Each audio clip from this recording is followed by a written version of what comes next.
Meu marido me desafiou a encontrar outro homem. Agora ele chora arrependido todos os dias. Nunca imaginei que uma frase pudesse mudar tudo. Mas foi exatamente o que aconteceu naquela noite de quinta-feira, quando a chuva batia forte nas janelas do nosso apartamento em Belo Horizonte, e o cheiro de café requentado impregnava a cozinha. Eu estava lavando a louça do jantar, as mãos mergulhadas na água morna e ensaboada, quando Eduardo entrou na cozinha com aquele olhar que eu já conhecia bem demais. Era o olhar de quem estava prestes a começar uma discussão sobre algo insignificante que, de alguma forma, sempre se transformava em uma batalha campal. Você nem me olha mais direito, Marta, ele começou, encostando-se no batente da porta com os braços cruzados. Suspirei. Depois de 12 anos de casamento, essas conversas tinham se tornado tão previsíveis quanto o apito do micro-ondas. Eduardo, eu trabalho o dia inteiro no caixa do supermercado. Volto para casa, faço comida, cuido de tudo aqui. O que mais você quer? Atenção? Carinho? Sei lá, Marta. Parece que sou invisível para você. Larguei a esponja na pia e me virei para encará-lo. Aos 34 anos, eu me sentia cansada demais para aquela conversa. Meu corpo doía das 8 horas em pé no caixa. Minha cabeça latejava com a lista interminável de contas a pagar. E agora ele vinha me cobrar atenção? Invisível? Repeti, sentindo algo ferver dentro de mim. Você passa o dia inteiro dirigindo pelo aplicativo. Chega em casa, joga o celular no sofá e fica lá até dormir. Quando foi a última vez que você me perguntou como foi o meu dia? Eduardo deu um sorriso sarcástico. Aquele que sempre pronunciava algo ruim. Ah, então agora a culpa é minha? Sempre a mesma coisa com você, Marta. Sempre se fazendo de vítima. Eu não sou vítima de nada. Não? Ele deu um passo à frente e vi um brilho arrogante nos olhos castanhos dele. Então por que vive reclamando? Você é grata pelo que tem? Porque, sinceramente, duvido que você consiga arrumar outro homem além de mim. O silêncio que se seguiu foi ensurdecedor. A chuva continuava batendo nas janelas, mas dentro de mim algo muito maior desabava. Senti meu rosto esquentar, meu coração acelerar. Aquelas palavras ecoaram na cozinha como uma sentença. Duvido que você consiga arrumar outro homem além de mim. Eduardo me olhava com aquela expressão de quem tinha acabado de vencer uma discussão.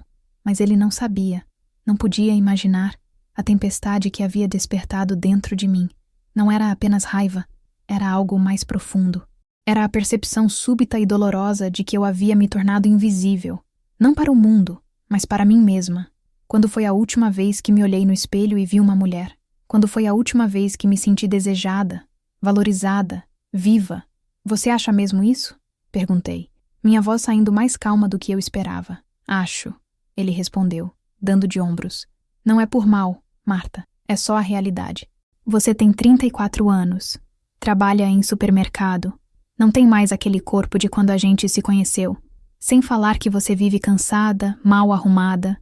Cada palavra era uma facada, mas estranhamente, em vez de me fazer sentir menor, elas acenderam algo que eu pensava estar morto há muito tempo. Meu orgulho. Entendo, foi tudo o que consegui dizer. Ótimo. Então vamos parar com essa briga idiota e ir dormir, ele disse, virando as costas como se o assunto estivesse encerrado. Mas não estava. Enquanto terminava de lavar a louça com as mãos trêmulas, enquanto secava cada prato e guardava no armário, enquanto apagava as luzes da cozinha e caminhava para o quarto onde Eduardo já roncava, uma decisão silenciosa se formava dentro de mim. Ele duvidava que eu pudesse arrumar outro homem? Pois bem, eu ia provar que ele estava errado. Não por ele, mas por mim. Porque eu precisava saber se ainda havia uma Marta debaixo de toda aquela exaustão e invisibilidade. Deitei na cama, olhando para o teto escuro enquanto a chuva finalmente diminuía. E pela primeira vez em anos, senti algo parecido com esperança. Ou talvez fosse apenas a fome de provar que eu ainda existia. As semanas que se seguiram àquela noite foram estranhas. Eu continuava acordando no mesmo horário, tomando o mesmo ônibus lotado para o supermercado, passando pelas mesmas ruas de Belo Horizonte que conhecia de cor. Mas algo dentro de mim havia mudado. Era como se um interruptor tivesse sido ligado, e de repente eu me pegava prestando atenção em coisas que antes passavam despercebidas. Comecei a me arrumar melhor.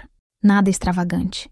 Apenas uma maquiagem leve, o cabelo preso de forma mais caprichada, um batom que eu havia ganhado de Natal e nunca tinha usado.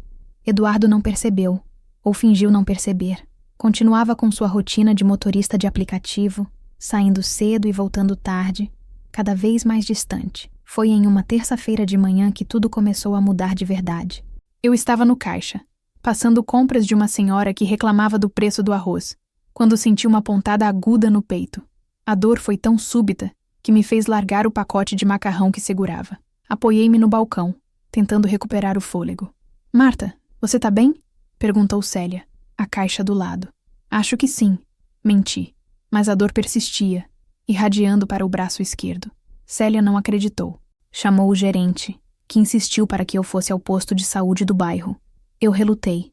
Sabia que isso significaria perder meio dia de trabalho, talvez até ser descontada do salário. Mas a dor não passava, e o medo era maior que a preocupação com o dinheiro. O posto de saúde ficava a 3 quarteirões do supermercado. Cheguei meio tonta, ainda sentindo aquela pressão no peito. A recepcionista, uma moça jovem com unhas coloridas, me fez preencher uma ficha e me mandou esperar. A sala de espera estava lotada. Crianças chorando, idosos cochilando, o cheiro característico de desinfetante misturado com algo que não conseguia identificar. Sentei em uma cadeira de plástico laranja e fechei os olhos, tentando controlar a respiração. Marta Ferreira? Abri os olhos e vi um homem de jaleco branco na porta. Ele era alto. Tinha cabelos escuros levemente grisalhos nas têmporas e um rosto que transmitia uma calma imediata. Seus olhos eram de um castanho claro, quase mel, e quando sorriu, senti algo estranho no estômago que não tinha nada a ver com a dor no peito. Sou eu, respondi, levantando-me. Prazer, sou o Dr. Felipe Andrade.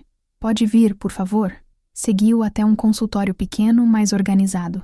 Ele me pediu para sentar e, com uma gentileza que me surpreendeu, começou a fazer perguntas sobre o que eu estava sentindo. Não eram apenas perguntas médicas mecânicas. Ele realmente parecia interessado, fazendo contato visual, acenando com a cabeça enquanto eu falava. Estresse pode causar dores no peito que imitam problemas cardíacos, ele explicou depois de me examinar. Mas vamos fazer alguns exames para ter certeza. Você tem passado por alguma situação difícil ultimamente? A pergunta me pegou desprevenida. Médicos não costumavam perguntar isso. Eles checavam a pressão, pediam exames e te mandavam embora. Mas ali estava aquele homem, me olhando com uma atenção genuína que fez meus olhos arderem. A vida normal, doutor, respondi, evitando seu olhar. Trabalho, casa, as contas. Entendo, ele disse suavemente. Mas que a vida normal, às vezes, pode ser muito pesada. Você precisa cuidar de si mesma também, Marta. Ninguém me dizia isso há tanto tempo que quase esqueci como era ouvir meu nome sendo pronunciado com cuidado. Eduardo mal me olhava nos olhos quando falava comigo. E ali estava um estranho, um médico que provavelmente atendia dezenas de pessoas por dia, me tratando como se eu importasse. Vou pedir um eletrocardiograma e alguns exames de sangue, ele continuou, escrevendo em um papel. Mas acredito que seja ansiedade. Você tem apoio em casa? Alguém com quem conversar? A pergunta ficou suspensa no ar. Eu poderia ter mentido. Dito que sim, que tinha um marido maravilhoso. Mas algo na forma como Felipe me olhava me fez querer ser honesta. Não muito, admiti em voz baixa. Ele assentiu, sem julgamento, sem pena, apenas compreensão. Então quero que você volte aqui na próxima semana para discutirmos os resultados. E se precisar conversar antes disso, estou aqui todas as manhãs, tá bom? Saí do consultório com os pedidos de exame na mão e algo diferente no peito. Não mais dor, mas uma sensação de leveza que eu não sabia nomear. Enquanto caminhava de volta ao supermercado sob o sol forte de Belo Horizonte, percebi que estava sorrindo. E pela primeira vez em muito tempo, me senti vista. Voltei ao posto de saúde na semana seguinte, mesmo já sabendo que a dor no peito havia passado. Os exames, como o Felipe havia previsto, não mostraram nada de errado com meu coração, pelo menos não com o órgão físico. O outro, o que sentia e guardava mágoas, esse era outra história. Tudo dentro do normal, Felipe disse, revisando os resultados com aquele sorriso calmo que já estava começando a me fazer esperar por esses encontros. Como você está se sentindo? Melhor, respondi, e era verdade, mas não pelos motivos que ele imaginava. Nos dias entre uma consulta e outra, eu havia me pegado pensando nele, não de forma romântica, ou pelo menos era o que eu tentava me convencer, mas na forma como ele havia me tratado, com respeito, com atenção, como se minhas palavras tivessem peso e importância. Fico feliz em ouvir isso, ele disse, inclinando-se ligeiramente para a frente. E como está a situação em casa? Conseguiu aliviar um pouco do estresse? A pergunta me pegou desprevenida novamente. Ninguém perguntava sobre minha vida. No supermercado, eu era apenas a Marta do Caixa 3. Em casa, era a mulher que Eduardo achava incapaz de despertar interesse em qualquer outro homem. Ainda é complicado, admiti, mexendo nervosamente com a alça da bolsa no colo. Quer falar sobre isso? Felipe ofereceu, e havia algo tão genuíno na pergunta que senti minha resistência se desfazer. E então, pela primeira vez em anos, eu falei. Contei sobre a rotina sufocante, sobre como me sentia invisível, sobre a frase que Eduardo havia dito e que ainda ecoava na minha cabeça todas as noites. Não mencionei o nome dele, não dei muitos detalhes, mas liberei um pouco do peso que carregava nos ombros. Felipe me ouviu em silêncio, sem interromper, apenas acenando de vez em quando. Quando terminei, ele suspirou. Sabe, Marta, trabalhando aqui no posto, atendo muitas mulheres como você. Mulheres fortes, trabalhadoras, que se doam tanto para os outros que esquecem de si mesmas. E quando alguém as faz duvidar do próprio valor, elas acreditam. Ele fez uma pausa, me olhando diretamente nos olhos. Mas posso te dizer uma coisa? Quem te fez duvidar está errado, completamente errado. Senti meu rosto esquentar, meu coração, aquele que os exames disseram estar perfeitamente saudável, batia acelerado. Obrigada, murmurei, sem saber o que mais dizer. Não precisa agradecer. É a verdade. Ele sorriu novamente, mas dessa vez havia algo diferente no ar entre nós. Uma conexão que ia além do profissionalismo médico-paciente. Saí do consultório flutuando. Peguei o ônibus de volta para casa e, durante todo o trajeto, fiquei olhando pela janela sem realmente ver as ruas de Belo Horizonte passando. Minha mente estava em outro lugar, revivendo cada palavra que Felipe havia dito, cada olhar que trocamos. Quando cheguei em casa, Eduardo estava no sofá, como sempre, mexendo no celular. Ele mal levantou os olhos quando entrei. E aí, o que o médico disse? Perguntou, sem tirar os olhos da tela. Que está tudo bem. Era só estresse. Ah, tá. Tem comida? Algo dentro de mim se revirou. Ali estava ele, o homem com quem eu dividia a vida há 12 anos. E a única coisa que conseguia perguntar era se tinha comida. Enquanto isso, um homem que eu mal conhecia havia me ouvido, me valorizado, me feito sentir importante. Vou fazer agora, respondi mecanicamente. Fui para a cozinha e comecei a preparar o jantar. Mas enquanto picava cebolas e refogava alho, minha mente estava longe dali. Estava no consultório apertado do posto de saúde, nos olhos gentis de Felipe, na forma como ele pronunciava meu nome. E então me dei conta. Eu não estava apenas provando que Eduardo estava errado. Eu estava redescobrindo quem eu era. Estava lembrando que existia uma Marta além da caixa de supermercado, além da esposa negligenciada. Uma Marta que merecia ser vista, ouvida, valorizada. Naquela noite, depois que Eduardo foi dormir, fiquei na sala escura, olhando para o celular. Felipe havia colocado o número do posto de saúde no papel com os resultados dos exames, caso eu precisasse de algo. Fiquei olhando para aqueles números por longos minutos, meu dedo pairando sobre a tela. Não liguei, ainda não, mas pela primeira vez em muito tempo, senti que tinha uma escolha. E isso, por si só, já era uma pequena revolução. Do quarto, ouvi o ronco familiar de Eduardo, um som que antes me trazia conforto, mas que agora apenas me lembrava de tudo o que havia se perdido entre nós. Desliguei o celular e fui me deitar, mas o sono demorou a vir. Quando finalmente fechei os olhos, sonhei com olhos cor de mel e com a sensação de ser vista. Os encontros com Felipe se tornaram mais frequentes. Ele sugeriu um acompanhamento mensal para monitorar minha ansiedade, e eu aceitei sem hesitar. Toda segunda semana, lá estava eu no posto de saúde, não mais como paciente, mas como uma mulher redescobrindo o que era conversar, rir, ser ouvida. Nossos encontros ultrapassaram os limites do consultório. Um café na padaria em frente ao posto. Uma conversa no banco da pracinha durante o intervalo dele. Nada aconteceu entre nós. Nenhum beijo, nenhum toque inadequado. Mas havia algo ali, uma tensão deliciosa, um interesse mútuo que crescia a cada olhar trocado. E Eduardo percebeu. Foi sutil no começo. Ele começou a prestar atenção em detalhes que antes ignorava.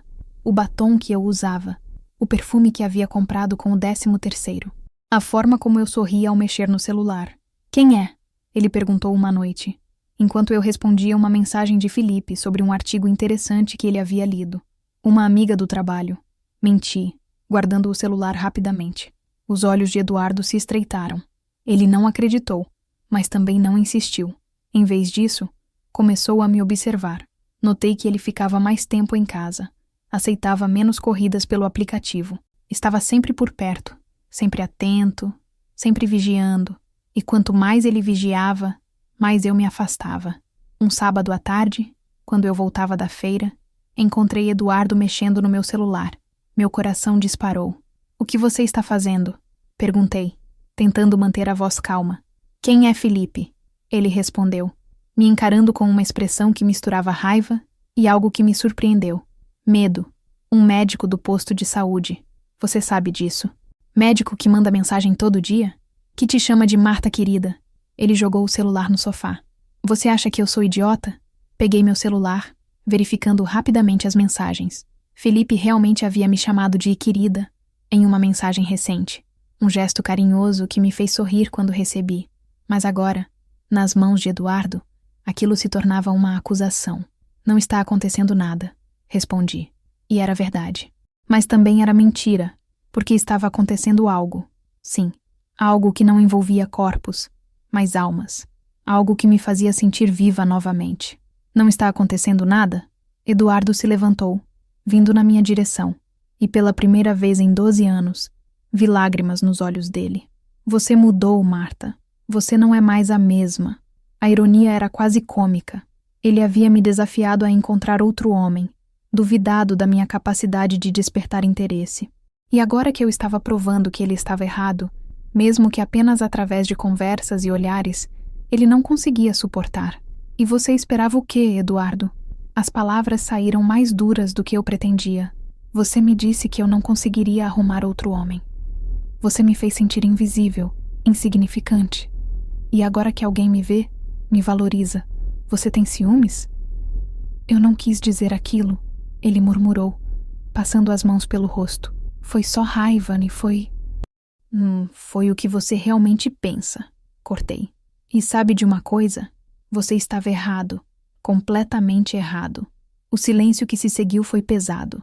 Eduardo me olhava como se estivesse vendo uma estranha, e talvez estivesse, porque eu não era mais aquela Marta que aceitava migalhas de atenção, que se contentava em ser invisível. Por favor, ele sussurrou, e havia tanto desespero na voz que quase me comovi. Não me deixa. Eu vou mudar. Eu juro. Vou ser melhor. Vou te dar atenção. Vamos fazer o que você deveria ter feito desde o começo? Completei, minha voz carregada de anos de mágoa contida.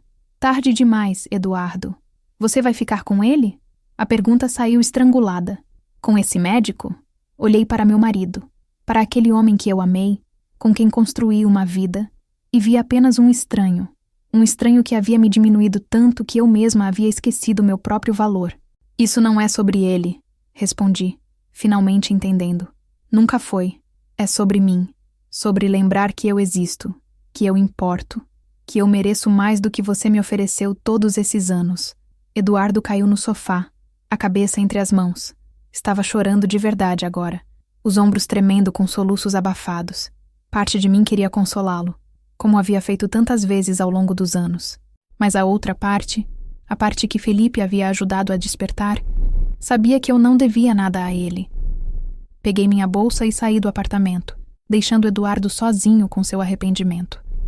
Caminhei sem rumo pelas ruas de Belo Horizonte, o sol da tarde aquecendo meu rosto, e pela primeira vez em muito tempo, senti que estava no controle da minha própria história. Meu celular vibrou. Era Felipe. Tudo bem? Você parece distante hoje. Sorri, digitando a resposta. Estou ótima, melhor do que estive em anos.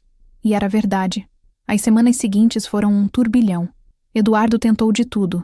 Flores no supermercado, mensagens intermináveis pedindo desculpas, promessas de mudança que eu já não acreditava mais. Ele havia se tornado uma sombra do homem arrogante que me desafiara meses atrás.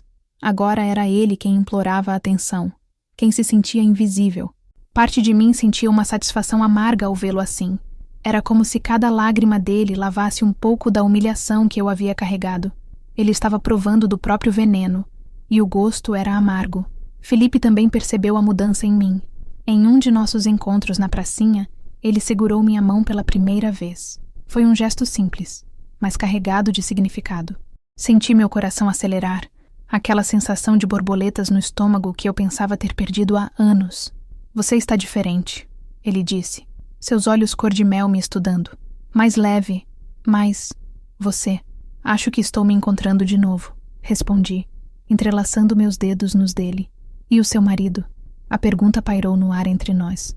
Eu poderia mentir, fingir que Eduardo não existia, que aquele casamento já estava morto há muito tempo. Mas Felipe merecia honestidade, assim como eu merecia clareza sobre o que eu realmente queria. Ele está destruído, admiti, implorando para que eu volte a ser quem eu era antes. Mas o problema é que eu não quero ser aquela Marta nunca mais. Felipe apertou minha mão com gentileza. E o que você quer? A pergunta ecoou dentro de mim. O que eu queria? Durante semanas, minha resposta tinha sido simples. Provar que Eduardo estava errado. Mostrar que eu podia sim despertar interesse, ser desejada, ser vista. Felipe havia sido a prova viva disso. Mas sentada ali, na pracinha, com a mão de um homem bom entrelaçada na minha, percebi algo fundamental. Essa história nunca foi sobre trocar um homem por outro. Sabe, Felipe, comecei, sentindo as palavras se formarem com uma clareza que me surpreendeu. Você me salvou, mas não da forma que eu imaginava. Ele me olhou com curiosidade, esperando que eu continuasse. Você me mostrou que eu ainda existo, que eu tenho valor, que eu mereço ser ouvida, respeitada, vista. Fiz uma pausa, sentindo lágrimas picarem meus olhos. Durante meses, eu pensei que queria provar para o Eduardo que ele estava errado, e provei. Mas no processo, descobri algo muito mais importante. Eu não preciso da validação de nenhum homem para saber o meu valor. Felipe sorriu, mas havia uma tristeza compreensiva em seus olhos. Ele já sabia onde aquela conversa ia dar. Você vai ficar sozinha, ele disse. Não como uma pergunta, mas como uma constatação. Por enquanto, sim. Apertei sua mão uma última vez antes de soltá-la. Eu preciso aprender a ser inteira sozinha. Sem Eduardo, sem você, sem ninguém definindo quem eu sou. Eu entendo, Felipe disse suavemente. E acho que você está fazendo a escolha certa. Nos despedimos com um abraço longo, carregado de gratidão e de algo que poderia ter sido, mas que não era o momento certo para florescer. Enquanto eu caminhava de volta para casa, senti uma liberdade que não experimentava há anos. Quando cheguei ao apartamento, Eduardo estava na sala, como sempre. Mas dessa vez, ele levantou assim que me viu, os olhos vermelhos de tanto chorar. Marta, por favor, a gente pode conversar? Eu vou mudar, eu prometo. Eu estava errado, completamente errado. Você é incrível. Você é... Eduardo, para, interrompi. Minha voz firme, mas não cruel. Eu não quero suas promessas agora. Eu não quero que você mude por medo de me perder. Eu queria que você tivesse me valorizado quando ainda tínhamos algo para salvar. Mas a gente ainda tem, ele insistiu, desesperado. A gente pode recomeçar, pode... Não podemos. Respirei fundo. Você me desafiou, Eduardo. Duvidou que eu pudesse despertar interesse em outro homem. E sabe qual foi o problema? Você estava certo sobre uma coisa. Eu realmente não conseguia arrumar outro homem. Vi esperança acender nos olhos dele. Mas não porque eu não sou capaz, continuei. É porque eu escolhi não arrumar. Escolhi me arrumar. Escolhi me encontrar, me valorizar, me reconstruir. E isso, Eduardo, isso foi a minha maior vitória. As lágrimas voltaram a descer pelo rosto dele. Mas dessa vez eu não senti pena, senti paz. Vou ficar na casa da minha irmã por um tempo, anunciei. Você pode ficar aqui. Vamos resolver os detalhes depois. Subi para o quarto e comecei a fazer uma mala com o essencial. Quando desci, Eduardo continuava sentado no sofá, a cabeça entre as mãos, consumido pelo arrependimento de ter subestimado a mulher que prometeu amar. Saí do apartamento sem olhar para trás. O sol estava se pondo sobre Belo Horizonte, pintando o céu de tons alaranjados e rosados. Peguei o ônibus em direção à casa da minha irmã, olhando pela janela para a cidade que me viu quebrar e me viu renascer. Meu celular vibrou. Era uma mensagem de Célia, do supermercado. Tudo bem com você? Você está radiante ultimamente. Sorri. digitando a resposta. Estou ótima. Finalmente me encontrei. E enquanto o ônibus seguia pelas ruas iluminadas, percebi que a vingança mais doce não foi conquistar outro homem ou fazer Eduardo sofrer. Foi escolher a mim mesma. Foi provar, não para ele, mas para mim, que eu sempre fui suficiente. Fim. Obrigada por assistir até o final. Você gostou da história? Deixe um comentário. Quero saber o que você achou. Não se esqueça de deixar seu like e se inscrever agora para receber mais relatos emocionantes que você não vai querer perder. Ative o sino para ser notificado sempre que um novo vídeo for lançado. Vejo você na próxima história. Muito obrigada.